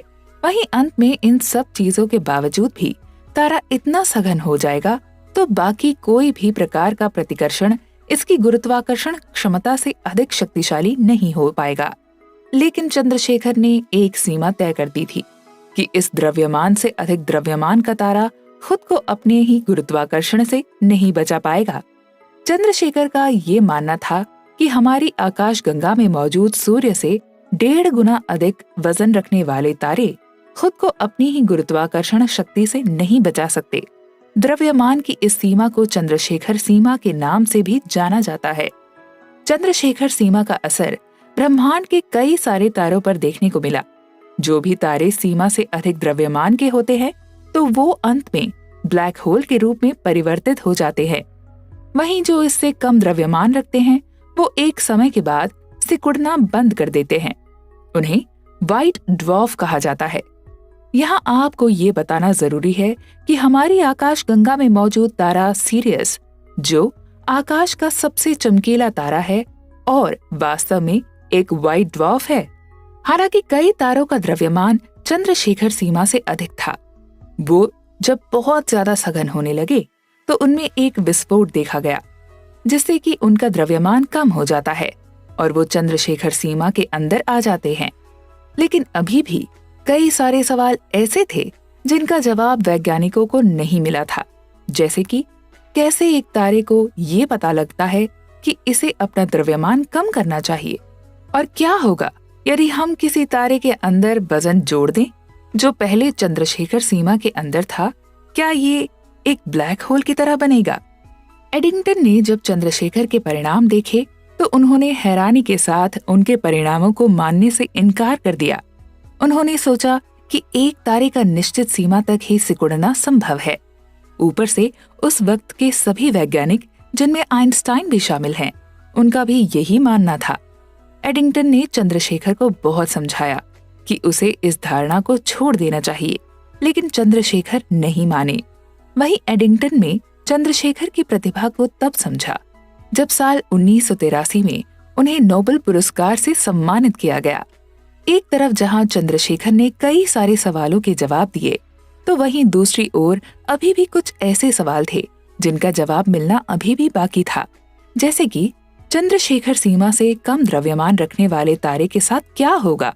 ये बात काफी लंबे समय तक किसी भी वैज्ञानिक को पता नहीं लग पाई थी। साल 1929 में अमेरिकी वैज्ञानिक रॉबर्ट ओपेनहाइमर के प्रयोग से इनका जवाब मिला। ओपेनहाइमर वो वैज्ञानिक हैं जिन्होंने दुनिया के प्रथम परमाणु बम का आविष्कार किया और परमाणु प्रोग्राम को बिल्कुल करीब से देखा, जिससे वो इसकी सारी यांत्रिकी समझ पाए। ओपेनहाइमर ने अपने प्रयोगों के जरिए ये कहा था कि ऐसे तारों का गुरुत्वाकर्षण क्षेत्र अंतरिक्ष में प्रकाश के रास्तों को मोड़ता है और धीरे धीरे ये तारे और सघन हो जाते हैं। इसके साथ ही प्रकाश का इनकी ओर मुड़ना अधिक होने लगता है और अंत में प्रकाश के लिए मुश्किल हो जाता है कि वो इस प्रकार के तारों से बचकर निकल सके। तब तक वो तारा इतना सघन हो चुका होता है कि वो बिल्कुल छोटा बन चुका होता है और इसके गुरुत्वाकर्षण क्षेत्र भी बेहद मजबूत हो चुके होते हैं। वहीं अब प्रकाश भी इससे बचकर नहीं निकल सकता है। आइंस्टाइन की सापेक्षता सिद्धांत से ये साफ होता है कि प्रकाश से तेज इस ब्रह्मांड में कोई भी चीज नहीं है। इसलिए कोई भी चीज ब्लैक होल के गुरुत्वाकर्षण क्षेत्र से बचकर नहीं निकल सकती है। अब बात आती है ऐसे ब्लैक होल्स और ऐसे तारों के ब्लैक होल बनने के समय की। तो आज तक हमें इन तारों के ब्लैक होल बनने के सही समय के बारे में जानकारी नहीं मिल पाई है, क्योंकि समय खुद एक प्रकार की विमा है जो कि पूरे ब्रह्मांड में एक सा नहीं है और ये पूर्णतः देखने वाले व्यक्ति की स्थिति पर निर्भर करता है। एक बार विचार कीजिए कि आप पृथ्वी पर एक रडार में बैठे हैं और दूसरा व्यक्ति अंतरिक्ष से तारों को ब्लैक होल बनते हुए देख रहा है। इस रडार की मदद से वो अंतरिक्ष से सिग्नल ले रहे थे। उसकी घड़ी के अनुसार ठीक 11 बजे वो व्यक्ति आपको सिग्नल भेजता है कि ये तारा ब्लैक होल बनना शुरू हो चुका है। लेकिन जब तक वो सिग्नल आप तक पहुंचेगा, तब तक वो तारा पहले ही ब्लैक होल बन चुका होगा। अब मान लीजिए आप तक वो सिग्नल 12 बजे पहुंचता है, तो आप ये उम्मीद करेंगे कि 12 बजे आपको अंतरिक्ष एक ऐसा तारा दिखाई देगा जो ब्लैक होल बन रहा होगा। तो वास्तव में हमारे पास ऐसा कोई भी तरीका नहीं है जिससे कि हम समय में आने वाले इस अंतराल की भरपाई कर सकें, क्योंकि हम अपना सिग्नल अधिकतम प्रकाश की गति से भेज सकते हैं, लेकिन उस गति से भी सिग्नल को अंतरिक्ष से पृथ्वी तक पहुंचने में थोड़ा समय लगेगा और इससे एक समय का अंतराल पैदा होगा। इस बात को आप एक और तरीके से समझ सकते हैं। जब हम किसी को आवाज लगाते हैं तो हमारी आवाज ध्वनि तरंग के माध्यम से चारों ओर फैल जाती है और आसपास खड़े लोगों के कानों तक पहुंच जाती है, मगर आवाज के हमारे मुंह से निकलने और सामने वाले व्यक्ति के कानों तक पहुंचने में थोड़ा सा समय अंतराल होता है। इस समय अंतराल को आप बिजली के कड़कने के दौरान महसूस कर सकते हैं। बिजली जब कड़कती है तो हमें पहले आकाश में रोशनी दिखाई देती है। उसके चंद सेकंड बाद हमें बिजली कड़कने की आवाज सुनाई देती है। इसका कारण ये है कि ध्वनि की तरंग की रफ्तार प्रकाश की रफ्तार से कम होती है, इसलिए बिजली के कड़कने की आवाज को हम तक पहुंचने में थोड़ा ज्यादा समय लगता है, जबकि प्रकाश को कम समय लगता है।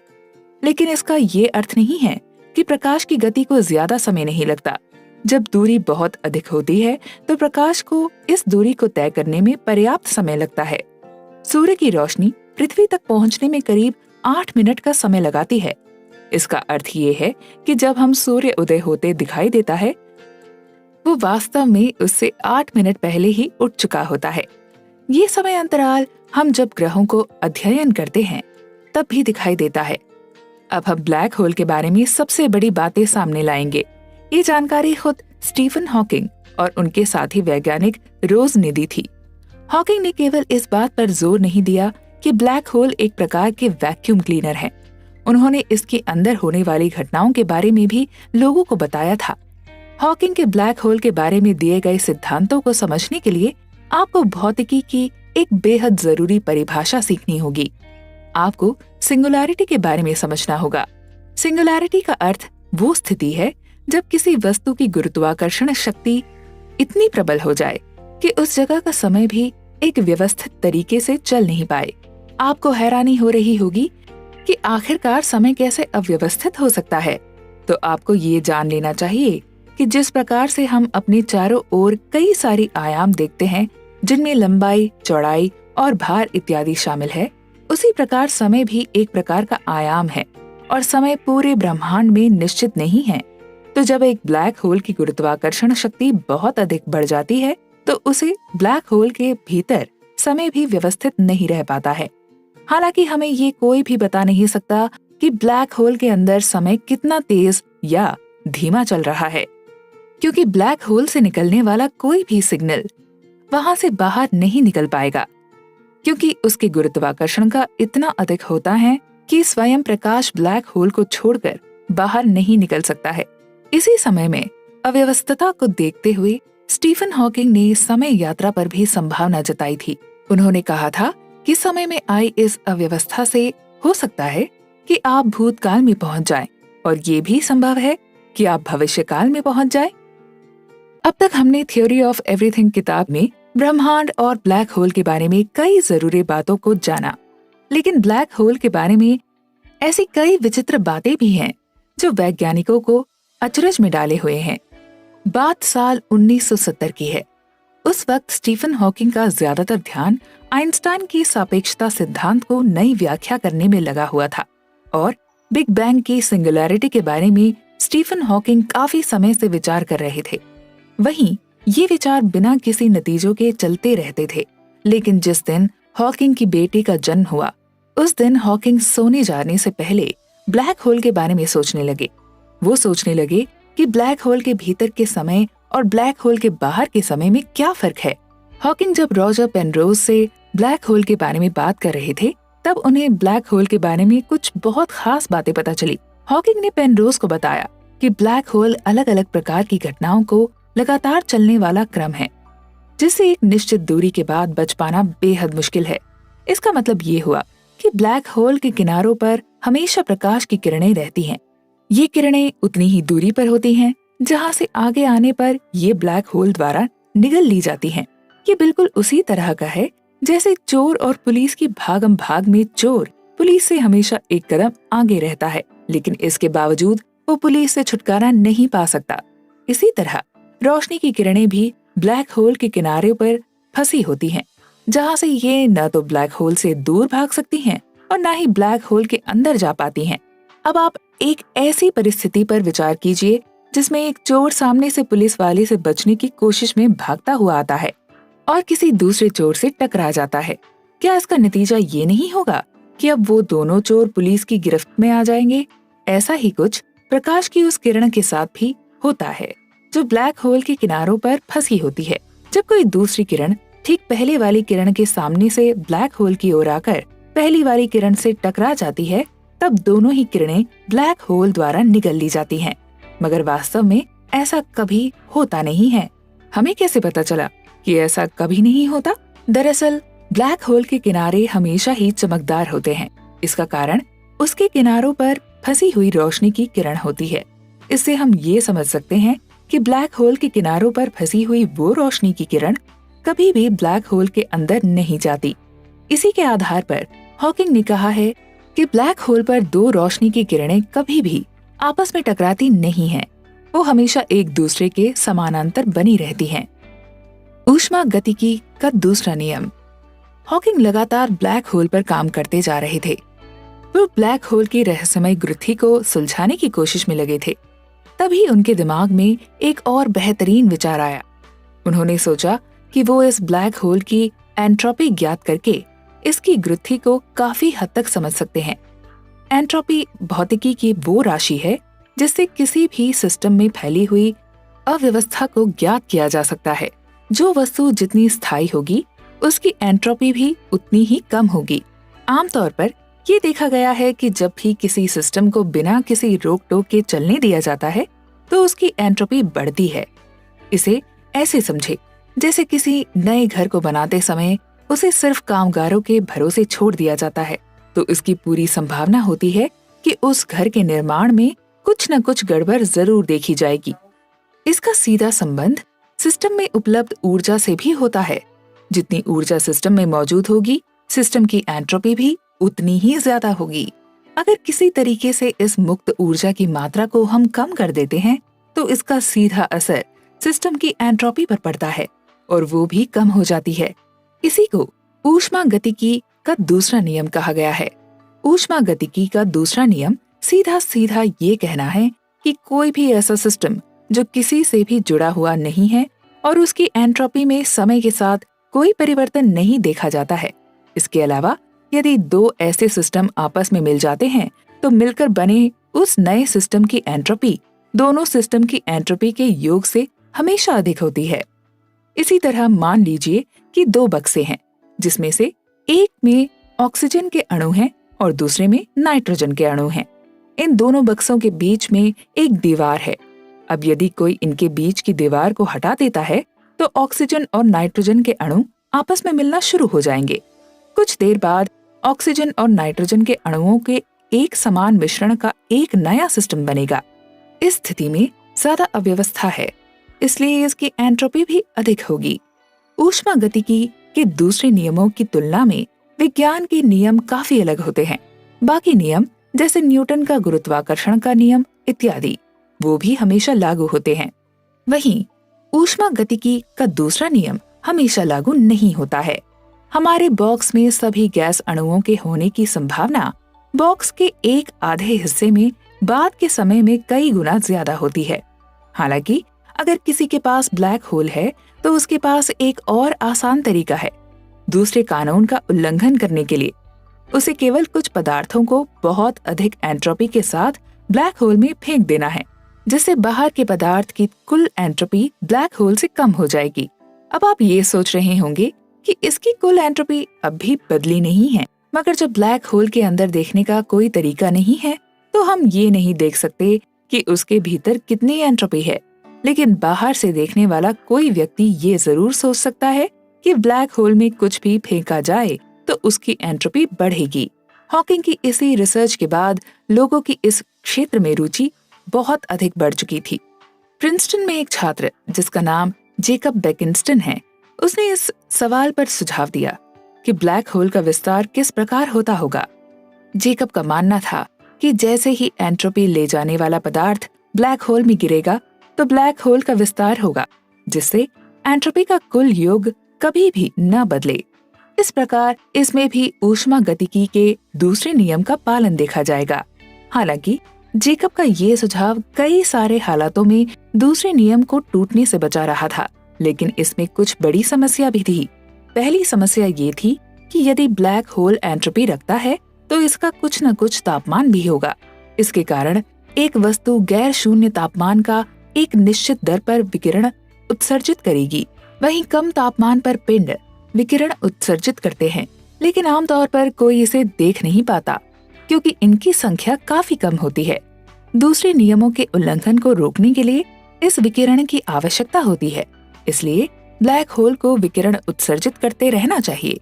मगर ब्लैक होल की परिभाषा के अनुसार ब्लैक होल ऐसी वस्तु है जिनसे कुछ भी उत्सर्जित नहीं होना चाहिए, इसलिए ऐसा मानना है कि ब्लैक होल से विकिरण निकलती है, ये एक गलत अनुमान है। ब्लैक होल की विकिरण।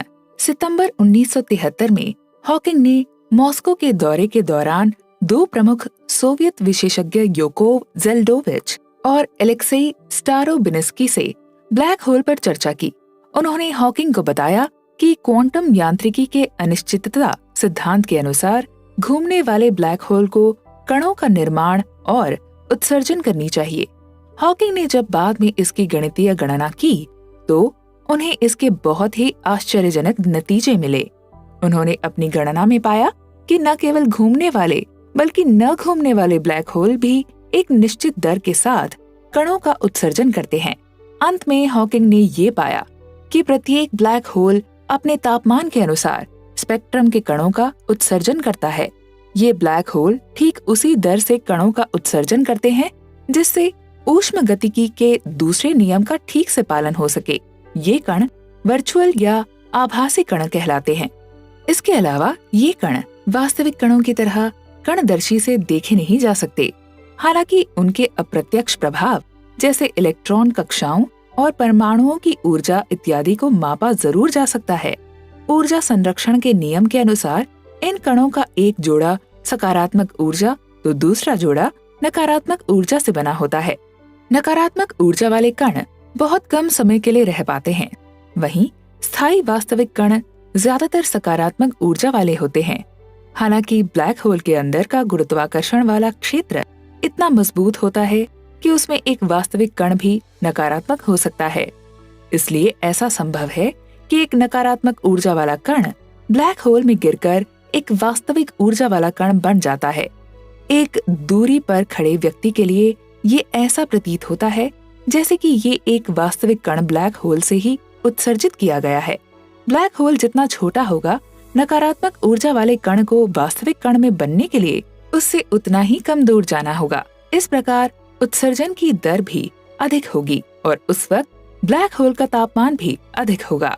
ब्लैक होल से बाहर निकलने वाली सकारात्मक विकिरण को ब्लैक होल में प्रवेश करने वाले नकारात्मक आभासी कणों के प्रवेश द्वारा संतुलित किया जाता है। आइंस्टाइन के प्रसिद्ध समीकरण द्वारा E=mc² के फॉर्मूले से हम ये समझते हैं कि ऊर्जा द्रव्यमान के बराबर है। ब्लैक होल में नकारात्मक ऊर्जा का प्रवाह है, इसलिए कि इसके द्रव्यमान को कम कर देता है। जैसे ही ब्लैक होल का द्रव्यमान कम होता है, इसका आकार छोटा हो जाता है और इससे ब्लैक होल की एंट्रोपी में भी कमी आती है। उत्सर्जित विकिरण की मात्रा एंट्रोपी द्वारा की गई भरपाई से अधिक होती है, जिससे दूसरे नियम का भी उल्लंघन नहीं होता।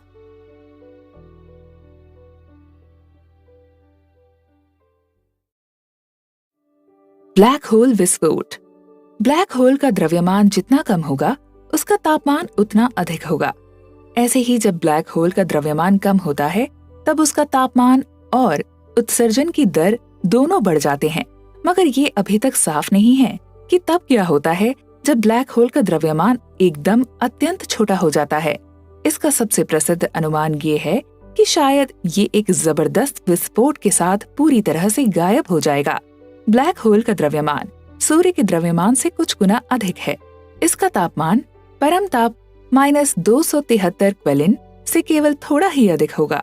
ये तापमान ब्रह्मांड को भरने वाले माइक्रोवेव विकिरण के तापमान से बहुत ज्यादा कम है, जो परम ताप से लगभग 2.7 डिग्री ऊपर होता है।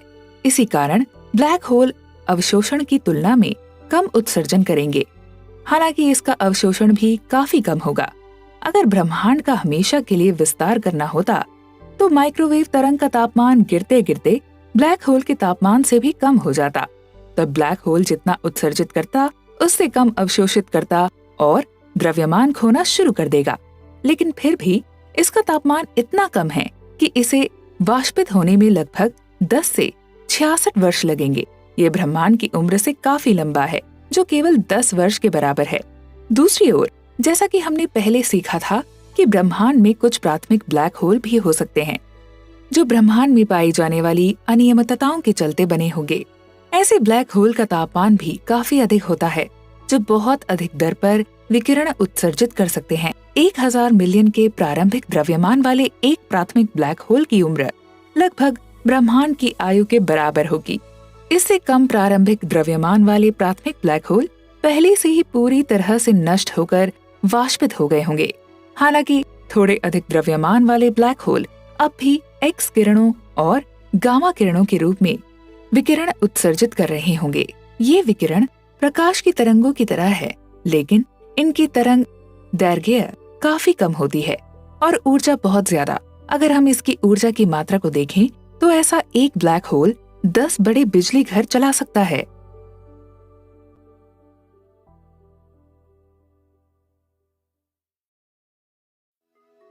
प्राथमिक ब्लैक होल्स की खोज।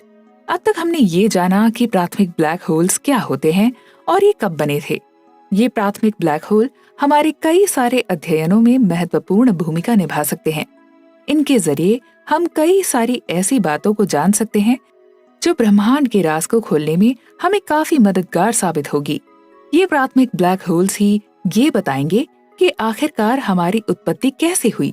ब्रह्मांड की उत्पत्ति के अलावा इन ब्लैक होल्स के जरिए हम ये भी जान पाएंगे कि पृथ्वी पर जीवन की शुरुआत कैसे हुई। अब सवाल आता है कि क्या हम इन प्राथमिक ब्लैक होल्स को देख सकते हैं? हम गामा किरणों की मदद से ये पता कर सकते हैं कि ब्लैक होल का जीवन काल कितना रहा होगा। हालांकि इनमें से ज्यादातर विकिरण बेहद कमजोर होंगे क्योंकि वो बहुत दूर हैं। कुछ लोग ये भी कहेंगे कि गामा किरणों के जरिए इन प्राथमिक ब्लैक होल का पता नहीं लगाया जा सकता, लेकिन तब भी ये गामा किरणें हमें काफी जरूरी जानकारियां देती हैं। इतनी दुर्लभ होने के कारण ब्लैक होल के मिलने की संभावना बहुत कम हो सकती है, लेकिन गुरुत्वाकर्षण हर प्राथमिक ब्लैक होल को आकर्षित करता है, तो इस हिसाब से ब्लैक होल हमारे आकाश गंगाओं में काफी अधिक होने चाहिए थे। एक प्राथमिक ब्लैक होल का पता करने के लिए हमें एक ही दिशा से आने वाली गामा किरणों का 1 सप्ताह से भी अधिक समय तक निरीक्षण करना होगा। लेकिन जर्मन के सैद्धांतिक भौतिक विज्ञानी मैक्स प्लांक का सिद्धांत हमें ये बताता है कि प्रत्येक गामा किरण क्वांटम में बहुत अधिक ऊर्जा होती है, क्योंकि गामा किरणों की आवृत्ति बहुत अधिक होती है। इसलिए कई मेगावाट ऊर्जा उत्सर्जित करने के लिए ज्यादा संख्या में क्वांटम नहीं लगेगा। इन कम संख्या में निकले क्वांटम को पहचानने के लिए हमें एक बेहद ही आधुनिक क्वांटम सूचक की जरूरत पड़ेगी, जो आज तक बना भी नहीं है।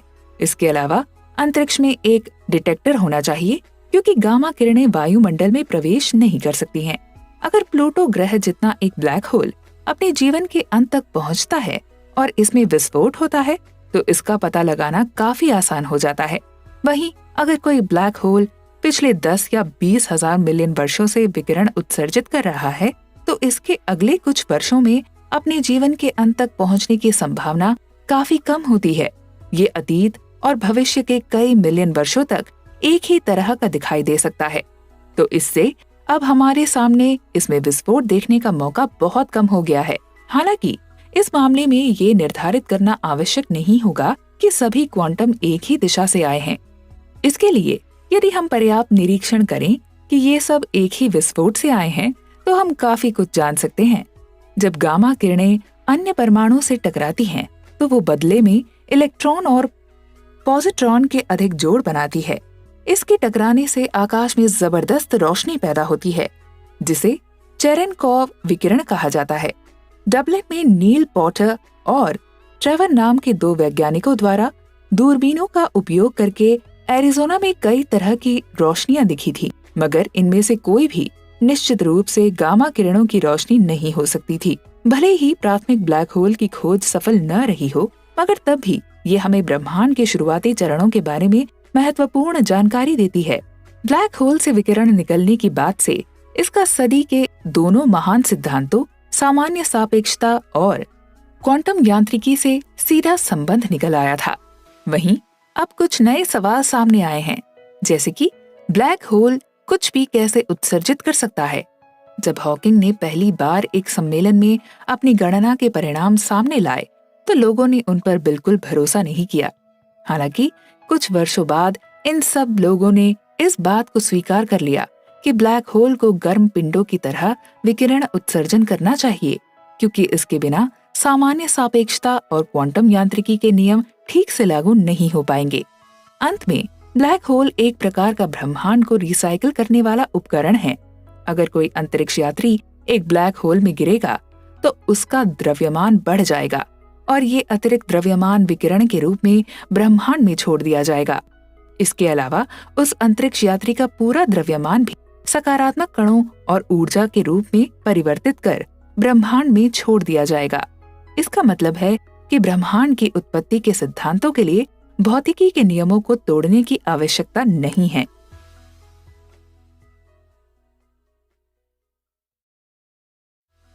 ब्रह्मांड की उत्पत्ति और इसका भविष्य।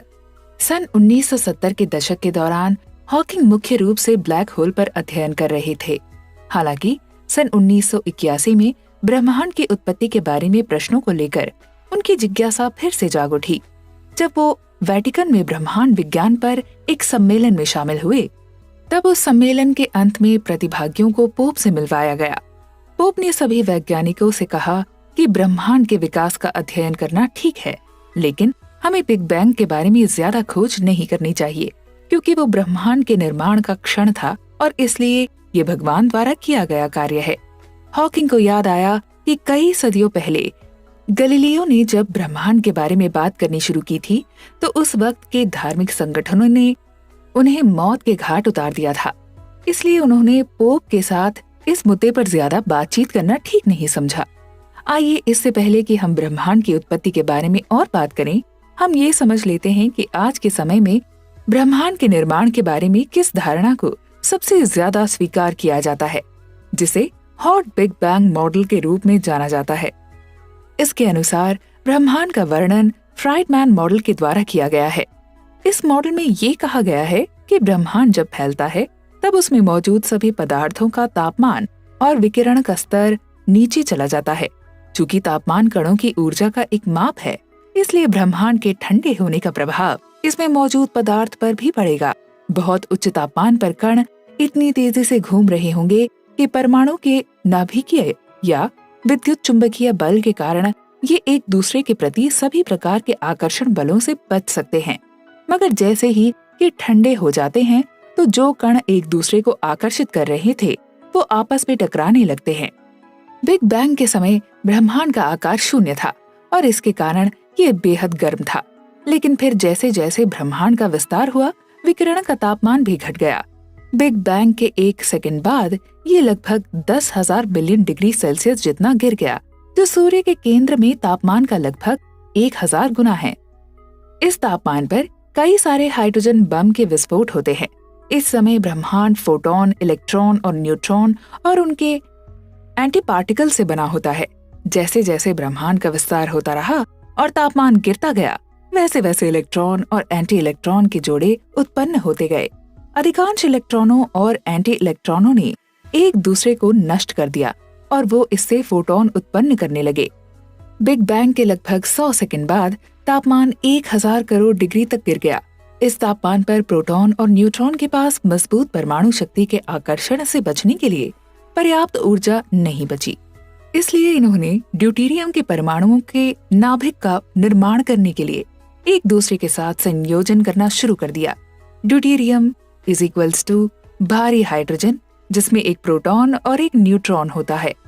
ड्यूटेरियम नाभिक फिर अधिक प्रोटॉन और न्यूट्रॉन के साथ मिलकर हीलियम नाभिक बनाता है, जिसमें 2 प्रोटॉन और 2 न्यूट्रॉन होते हैं।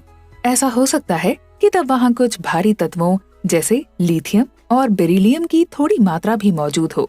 बिग बैंग के कुछ ही घंटों में हीलियम और अन्य तत्वों का उत्पादन बंद हो जाता है। इसके बाद वो अगले 10 लाख वर्षों तक ब्रह्मांड का विस्तार जारी रहता है। हालांकि जो क्षेत्र औसत से थोड़े अधिक घनत्व वाले होते हैं, वहाँ विस्तार ज्यादा गुरुत्वाकर्षण के कारण धीमा हो गया। इस बढ़ते हुए गुरुत्वाकर्षण बल को संतुलित करने के लिए सभी आकाशगंगाएं तेजी से घूमने लगी और आज भी वैसे ही घूम रही हैं। जैसे जैसे समय बीतता गया, आकाशगंगाओं में मौजूद गैस छोटे बादलों में टूटती गई और वो उनके गुरुत्वाकर्षण में बंधने लगे। जैसे जैसे ये सिकुड़ते गए, वैसे वैसे इन गैस के बादलों का तापमान भी लगातार बढ़ता रहा, जब तक कि ये परमाणु प्रक्रियाएं शुरू करने के लिए पर्याप्त गर्म न हो जाए। इसके बाद इन प्रक्रियाओं के जरिए हाइड्रोजन हीलियम में बदल गया और इससे निकली गर्मी से इन बादलों के बीच दबाव बढ़ गया, जिसने बादलों को आगे सिकुड़ने से रोक दिया। तब से वो इस अवस्था में लंबे समय से हमारे सूर्य जैसे सितारों के रूप में रहते हैं। इस स्थिति में वो हाइड्रोजन को हीलियम में जलाते हैं और ऊर्जा को ऊष्मा और प्रकाश के रूप में उत्सर्जित करते रहते हैं। ज्यादा बड़े तारों को अपनी मजबूत गुरुत्वाकर्षण को संतुलित करने के लिए कई अधिक गर्म होने की आवश्यकता होती है। अब ये गैसें धीरे धीरे बांध बनाना शुरू करेंगे और जैसे ही ये गर्म होंगे, हीलियम को कार्बन और ऑक्सीजन जैसे भारी तत्वों में बदलना शुरू कर देंगे। इससे आगे क्या होगा ये पूरी तरह से स्पष्ट नहीं है, लेकिन ऐसा अनुमान लगाया जाता है कि तारों के बीच वाला क्षेत्र बहुत सघन हो जाएगा, जैसे किसी न्यूट्रॉन तारे या ब्लैक होल की तरह। इसके बाद तारे के बाहरी क्षेत्रों में जबरदस्त विस्फोट हो सकता है जिसे सुपरनोवा कहते हैं। हमारे अपने सूर्य में इन भारी तत्वों का लगभग 2% हिस्सा होता है, जिसका निर्माण लगभग 5000 करोड़ वर्ष पहले हुआ था। तब ये केवल एक घूमने वाली गैस का बादल था। हालांकि भारी तत्वों की एक छोटी मात्रा एक साथ एकत्रित होकर ऐसे पिंड बनाती है जो अब पृथ्वी जैसे ग्रहों के रूप में सूर्य की परिक्रमा करते हैं। अब तक हमने इस किताब की बुक समरी में ब्लैक होल से जुड़े कई घटनाओं के बारे में जाना है। तो अब हम अपने अगले चैप्टर में ब्लैक होल और ब्रह्मांड से जुड़े कुछ ऐसे जरूरी सवालों पर बात करेंगे जो आने वाले समय में हमारे ब्रह्मांड को देखने के नजरिए को पूरी तरह से बदल देंगे। कुछ जरूरी सवाल। ब्रह्मांड के निर्माण की ये अवधारणा कई सारे सवालों के जवाब तो देती ही है, लेकिन साथ ही साथ ये कई महत्वपूर्ण प्रश्नों को छोड़ देती है। सबसे पहले, प्रारंभिक ब्रह्मांड इतना गर्म क्यों था? दूसरा, ब्रह्मांड इतने बड़े पैमाने पर एक समान क्यों है? अर्थात ये अंतरिक्ष की सभी बिंदुओं और सभी दिशाओं में एक समान क्यों दिखता है? तीसरा, ब्रह्मांड की शुरुआत विस्तार की एक विशेष दर से क्यों हुई? क्या सिर्फ नष्ट होने से बचने के लिए?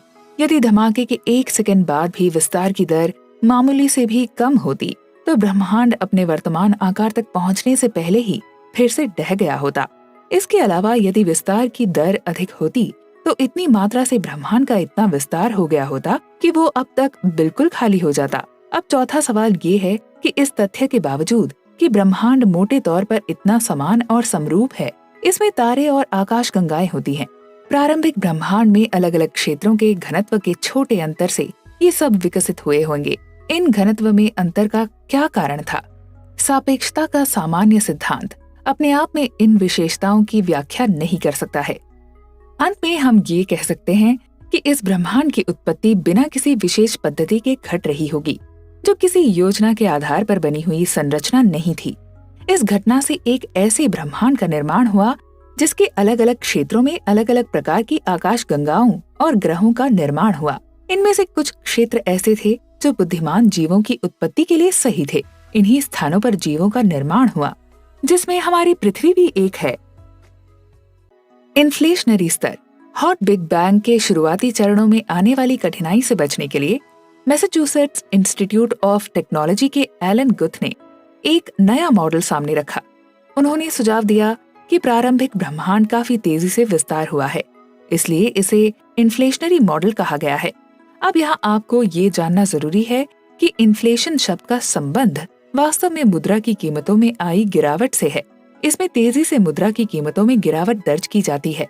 गुथ ने ये सुझाव दिया कि ब्रह्मांड की शुरुआत बड़े धमाके से हुई थी और इतने उच्च तापमान पर यह संभव है कि मजबूत और कमजोर परमाणु बल व विद्युत और चुंबकीय बल सभी एक ही प्रकार के बल में एकीकृत हों। जैसे जैसे ब्रह्मांड का विस्तार होता जाएगा कि और ठंडा होता जाएगा और इसमें शामिल कणों की ऊर्जा भी कम होती जाएगी, तब धीरे धीरे सभी प्रकार के बलों में भी फर्क नजर आने लगेगा। कमजोर बल और ताकतवर बल दोनों ही अलग अलग प्रकार से व्यवहार करने लगेंगे। इसी तरह के विस्तार से ब्रह्मांड की समरूपता बनी रहेगी। आइंस्टाइन जब ब्रह्मांड के एक स्थायी मॉडल पर काम कर रहे थे, तब उन्होंने एक इशारा दिया। उनके अनुसार ब्रह्मांड पहले से ही विस्तार कर रहा था, जो बिना किसी रोक टोक के अनंत तक चलता रहेगा। आगे इसके जरिए हमें ये पता लगेगा कि ब्रह्मांड के सभी कणों का निर्माण ऊर्जा के द्रव्यमान में परिवर्तन के कारण हुआ है। अब अगर कोई ये पूछे कि इस ऊर्जा का निर्माण कैसे हुआ, तो इसका जवाब ये है कि ब्रह्मांड की कुल ऊर्जा 0 है। लेकिन ये कैसे संभव है? दरअसल ब्रह्मांड में पदार्थ सकारात्मक ऊर्जा से बना है। हालांकि हर पदार्थ अपने आप को गुरुत्वाकर्षण बल द्वारा आकर्षित कर रहा है। पदार्थ के 2 टुकड़े जो एक दूसरे के करीब हैं, वहीं जिसमें कम ऊर्जा है वो उन 2 टुकड़ों की तुलना में अधिक दूरी पर है। ऐसा इसलिए है क्योंकि आपको उन्हें अलग करने के लिए ऊर्जा खर्च करनी पड़ती है, जिसके लिए आपको गुरुत्वाकर्षण बल के खिलाफ कार्य करना पड़ेगा।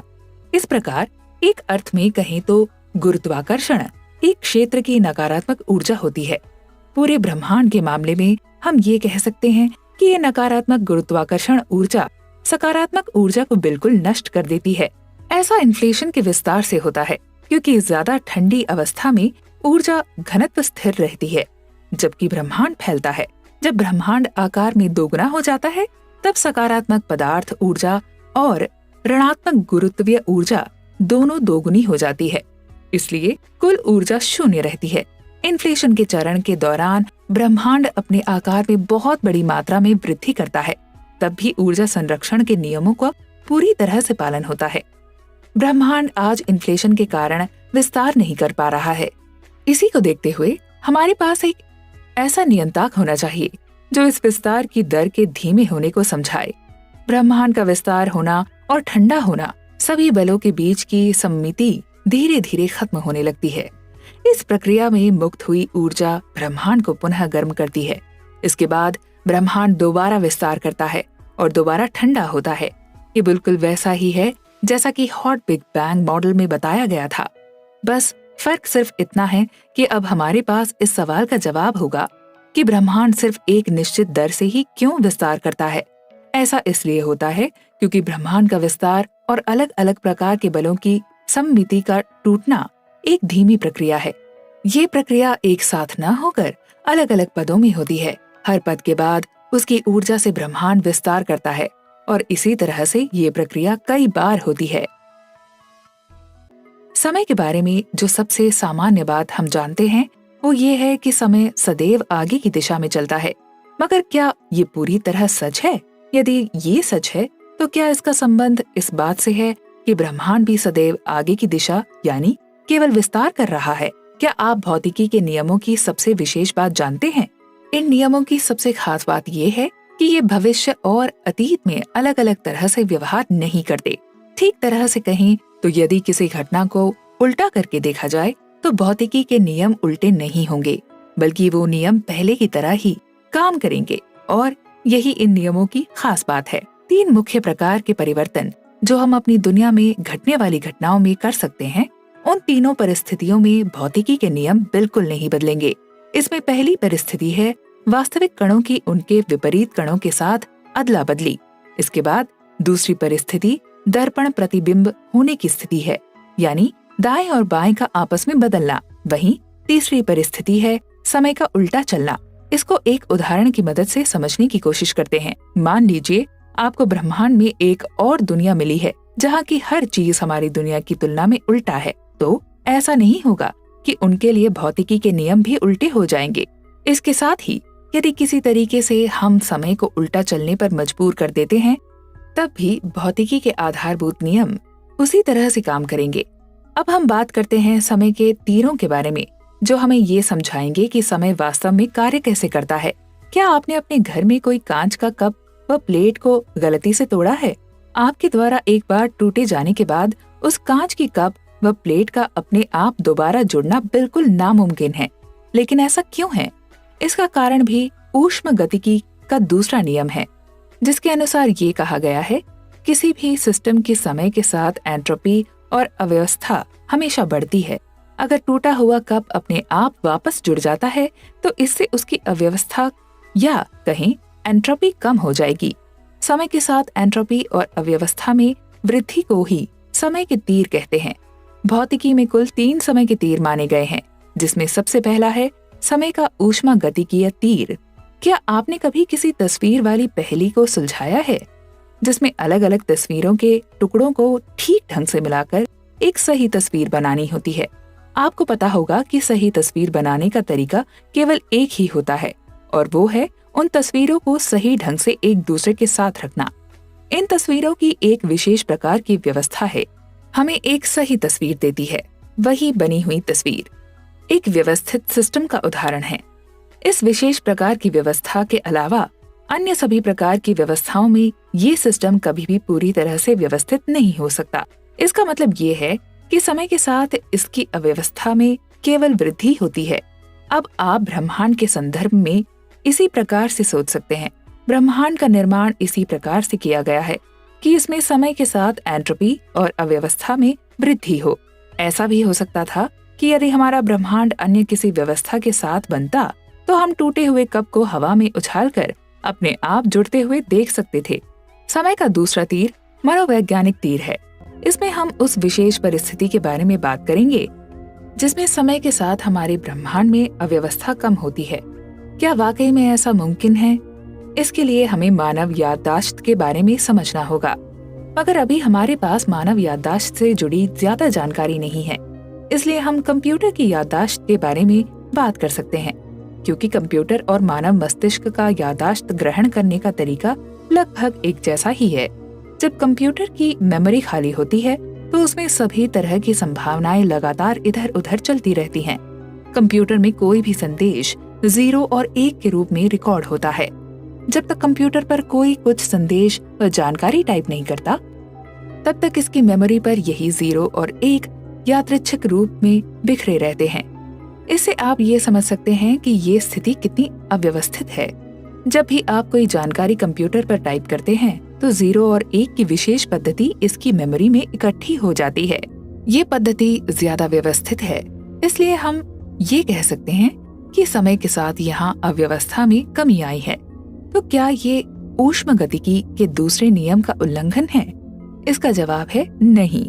अगर आप कंप्यूटर की मेमोरी को देखें तो आपको लग रहा होगा कि इसकी अव्यवस्था समय के साथ कम हो रही है, लेकिन जब आप किसी सिस्टम की बात करते हैं तो उसमें उसके सभी भाग शामिल होते हैं।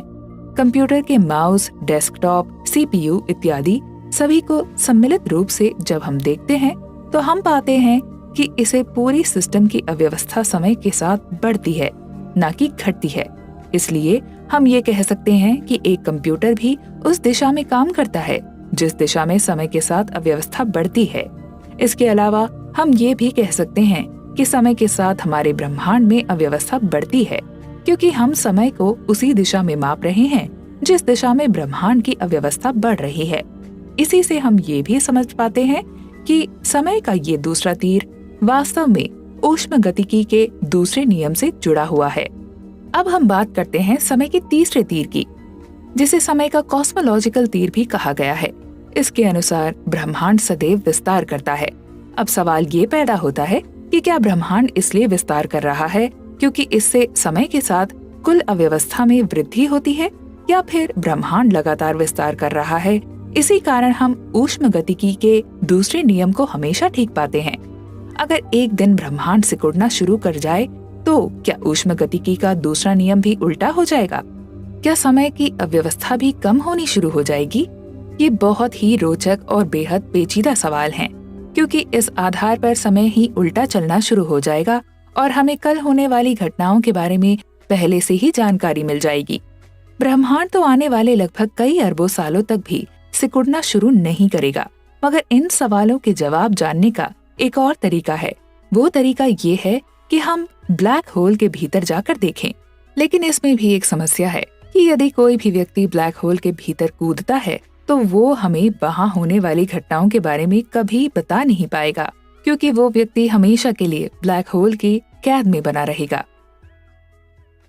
थ्योरी ऑफ एवरीथिंग, हर चीज का सिद्धांत। आज तक हमने कई अनगिनत सिद्धांत दिए हैं। उनमें से कुछ का प्रकृति में सदैव पालन होता है, तो वहीं कुछ ऐसे भी सिद्धांत हैं जिनके कई अपवाद भी देखने को मिलते हैं। मगर आज तक हम कोई ऐसा सिद्धांत नहीं दे पाए जो प्रकृति में होने वाली हर घटना की व्याख्या कर सके। लेकिन धीरे धीरे नए सिद्धांत देकर हम अंत में ऐसे सिद्धांत तक भी पहुंच जाएंगे जो हर घटना की व्याख्या कर पाएगा। उदाहरण के लिए रसायन विज्ञान में नाभिक के भीतर की संरचनाओं के बारे में जाने बगैर हम हमारे आसपास होने वाली अनगिनत रासायनिक अभिक्रियाओं की ठीक ठीक व्याख्या कर सकते हैं। आइंस्टाइन ने भी अपना आधा जीवन इसी प्रकार के एक संयुक्त सिद्धांत की खोज में निकाल दिया, लेकिन वो वक्त उनके लिए सही नहीं था। उस वक्त परमाणु के नाभिक के बारे में काफी कम जानकारी थी, जिस वजह से आइंस्टाइन एक संयुक्त सिद्धांत के बारे में गहराई से अंदाजा नहीं लगा पाए। इस संयुक्त सिद्धांत के बारे में पता लगाने की इस यात्रा के दौरान कई बातें भी ध्यान में रखनी होंगी। आज से करीब 1 सदी पूर्व हम हर घटना को कुछ गिने चुने सिद्धांतों के जरिए समझा रहे थे, लेकिन क्या वो एक संयुक्त सिद्धांत था? बिल्कुल भी नहीं। वो हमारी भौतिकी की कम समझ थी, जिसके कारण हम हर घटना की गहराई को समझने में नाकामयाब रहे और उसकी केवल ऊपरी तौर पर व्याख्या कर दी। भविष्य में भी हमें इस बात का बहुत ध्यान रखना चाहिए। हम ये नहीं सोचना चाहिए कि जो नियम आज हम जानते हैं वही सदैव सत्य हैं और पूरे ब्रह्मांड में सर्वव्यापी हैं। भौतिकी विषय के बारे में कई महान लोगों ने कहा है कि आज जो बातें हम भौतिकी के नियमों के बारे में जानते हैं, हो सकता है कि आने वाले 6 महीनों में वो पूरी तरह से बदल जाएं। अब तक वैज्ञानिक इस बात पर ज्यादा ध्यान दे रहे थे कि ब्रह्मांड कैसे बना, बजाय इसके कि ब्रह्मांड बना ही क्यों है। दूसरी ओर जिन दार्शनिक व्यक्तियों का ये काम था कि वो ये क्यों वाले सवाल का जवाब ढूंढे, वो वैज्ञानिक दुनिया में हो रहे विकास के साथ कदम से कदम मिलाकर नहीं चल पाए। इसके कारण आज दर्शन शास्त्र विज्ञान की दुनिया से 200-300 साल पीछे है। इसका एक बड़ा कारण ये भी है कि 19वीं और 20वीं शताब्दी में विज्ञान काफी जटिल। इसके अलावा तब हम भगवान के होने का अर्थ भी आसानी से जान पाएंगे। हमने शुरुआत से केवल अपनी जिज्ञासा के दम पर ही कई सारे आविष्कार किए हैं। अंतरिक्ष को लेकर हमारी जिज्ञासा कभी कम नहीं थी। ब्रह्मांड के निर्माण के कारण और उद्देश्यों को लेकर भी हमने कई प्रयास किए हैं। हालांकि आज तक हम अपने इस उद्देश्य में भले ही सफल नहीं हो पाए, लेकिन फिर भी हमारी इन सवालों के जवाबों को पाने की जद्दोजहद अब भी जारी है। थियोरी ऑफ एवरीथिंग इस खोज को एक नई दिशा देने का एक बेहद ही बेहतरीन प्रयास है। स्टीफन हॉकिंग वो व्यक्ति बने जिन्होंने न सिर्फ कई सारे जरूरी सवालों के जवाब दिए, बल्कि उन्होंने हमारे सामने कुछ ऐसे सवाल भी खड़े किए हैं जिनके जवाब ढूंढना संपूर्ण मानव सभ्यता का उद्देश्य होना चाहिए। हमारी ये खोज अब भी जारी है और ये आने वाले समय में भी इसी जिज्ञासा के साथ जारी रहेगी। हो सकता है कि हमारे होने का उद्देश्य ही हमारे लिए आखिरी सवाल हो। इसके अलावा ये भी संभव है कि जब हम प्रकृति की सभी घटनाओं को समझ लेंगे, तब जाकर हम शायद अपने आप ही हमारे उस आखिरी प्रश्न का उत्तर भी जान लेंगे। कई सारे बुद्धिजीवियों का ये भी मानना है कि कुछ सवाल ऐसे होते हैं जिन्हें अधूरा छोड़ देना ही बेहतर होता है। ब्रह्मांड के बारे में भी कई सवाल इस प्रकार के हैं जिनका जवाब ढूंढने की कोशिश न करें तो ही बेहतर है। अब इनमें से हम किस सलाह को माने और किसे नहीं, ये पूरी तरह से हमारे ऊपर निर्भर करता है। मगर एक बात हम पूरे विश्वास के साथ कह सकते हैं कि जिज्ञासा मनुष्य का सबसे विशेष गुण है, जो हमें अलग और नई चीजों के बारे में जानने के लिए उत्साहित करती है। इसी कारण हमें इसे दबाना नहीं चाहिए, क्योंकि हमारे जीवन का उद्देश्य ही ऐसे अनसुलझे सवालों के जवाब ढूंढना है। स्टीफन हॉकिंग की ये किताब थियोरी ऑफ एवरीथिंग इस बात का एक जीता जागता उदाहरण है कि एक मनुष्य की जिज्ञासा उसे कितना कुछ सोचने के लिए प्रोत्साहित कर सकती है।